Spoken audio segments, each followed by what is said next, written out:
Next, why should you invest in stocks? Yeah, as I said in the beginning, I mean, you should look at the why behind this, so that you even if you fail in the interim, even if you don't make money in the on your journey, you instead of getting out of stock market altogether and blaming the market, blaming the SEBI, blaming the government and all that, you try to learn. You learn what happened. You see what was missing, and you move forward and make money in the long run, right?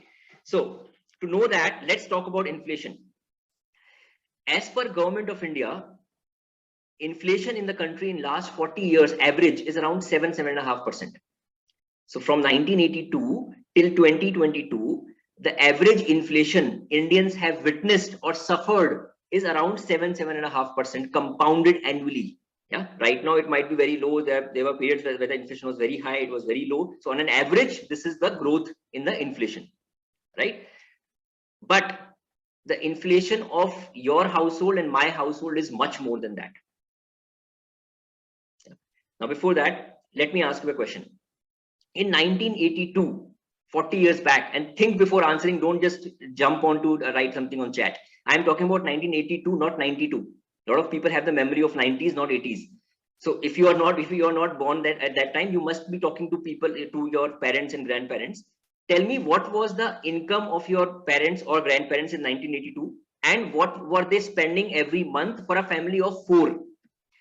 If your family was bigger, 7, 8, maybe 10 people, joint family, reduce the expenses according proportionately. Tell me, for a people of 4 in 1982, not 92. In 1982, what was the monthly expenses? Now, to figure out what was the monthly expenses, try to remember the conversation you had with your parents and grandparents. What were their salary in 70s and 80s? So if you remember the kind of salaries they had, they used to have 40% saving rate in India in 80s. 40% of the amount used to be saved every month. So remaining was expenses. So if they were earning 1,000 rupees per month, they were spending maybe 600 rupees per month. Yeah. 500, 700, 1,000, 500, 200, 250 to 300 expenses for 400. Okay. Any other figure? This is in line with what most of the people say. It is below 1,000 for most of the families. I'm talking about expenses, not income. What was your family spending per month for a family of 4? If you were family of 6, 7, 8, reduce that proportionately and tell me for the family of 4. How much were you spending per month in 1982? How much was your family spending in 1982 per month? 5,000 is quite a big amount, Ashutosh. Maybe that depends on which city also you're staying in, but still, I think 1982, 5,000 was a lavish life for sure. For a family of 4. Okay, so the kind of answers I'm getting: 320, 320, 250, 400 to 500, 700, 700 for a family of 6. So you can reduce it will come down to around 500, right? So let's say it was anywhere between 500 to 1,000 rupees for most of the people. Is that fine? Yes or no? 500 to 1,000 rupees is like on the higher side for most of the people. I'm saying 500 to 1,000 rupees per month on the higher side.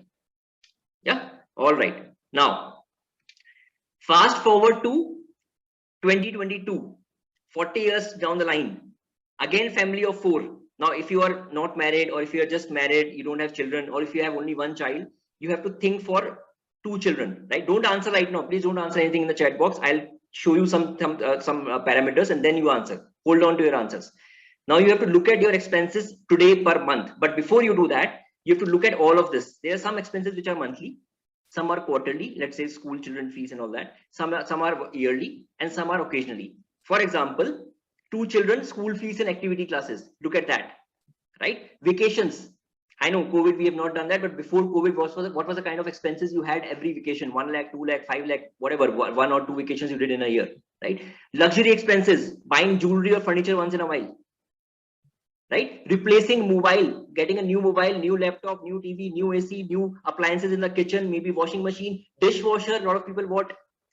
So every year we add one such new appliance to our life, or one such thing to our life, which was not there earlier.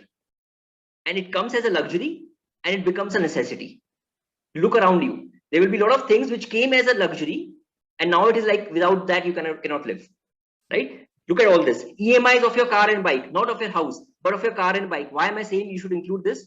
Because this is your lifestyle. because you want to maintain a certain lifestyle, you have that car on EMI or that bike on EMI. Add that, because the moment that EMI goes away after 5, 6, 7 years, this amount you will not save, you will start spending on something else. This is an outgo forever. Yeah. And interestingly, include income tax also, my dear. Most of you must have paid income tax recently, right? So that's also an expense. Your neighbor is not paying your income tax, you are paying your income tax. So add all of this apart from the regular monthly expenses, utility bills and grocery and internet and petrol and maintenance and whatever you are paying per month, plus add all of this, then divide by 12 and tell me, for a family of 4, what are the expenses today? Per month expenses for a family of 4. Add all of this, divide by 12 and then come to it. Per month expenses for a family of 4. 1.8 to 2 lakhs, 2.5 lakhs, 1.8 lakhs, 50,000, 50,000, 1 lakh, 75,000 to 1 lakh. Okay.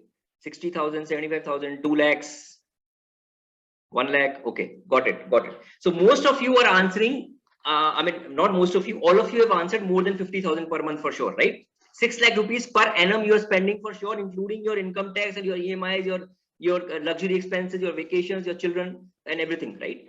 Now, so what I have done is I have taken 1982 higher side 1,000 rupees and 2022 lower side 50,000 rupees per month. Is that like one of the worst case scenarios? I am saying you were spending 1,000 rupees in 1982 and today you are spending 50,000 rupees in 2022. So I've taken the lower side here and the higher side then. Fair estimate? On the lower side, worst case scenario le liya humne. Perfect. Now, when you increase something by 10% for 40 years, it becomes 45 times. Whereas from 1,000 to 50,000, it is 50 times already. So approximately 10% is your inflation of your household for last 40 years. This is the worst case scenario. Typically, most of you were spending 500 rupees and now you're spending 2 lakh. Your inflation is maybe 13, 14%, maybe more. Yeah, let me show you some calculation. So if you are spending 1,000 rupees and you increase the inflation, it goes up by 10% of your household. This is not government inflation.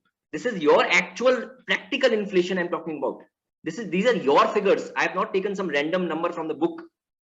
You gave me the answers in the chat box, right? So if you increase something by 10% for 40 years, 1,000 rupees will become 45,000 rupees. If you do this at 12% inflation rate, it becomes almost 1 lakh. So if you were spending 1,000 rupees then and you're spending 1 lakh rupees today, your inflation is 12%, right? And if you increase something by 14%, it will become almost 2 lakhs. So if you were spending 1,000 rupees then and you're spending 2 lakh rupees now, your inflation is 14%. That is your actual practical inflation which your family has witnessed or suffered in last 40 years. That's your actual inflation. And it will vary for all the participants. You can look at what exactly is your number, but it will be somewhere between 10 to 14%. 10% is the minimum. Right now, why are we talking about all this?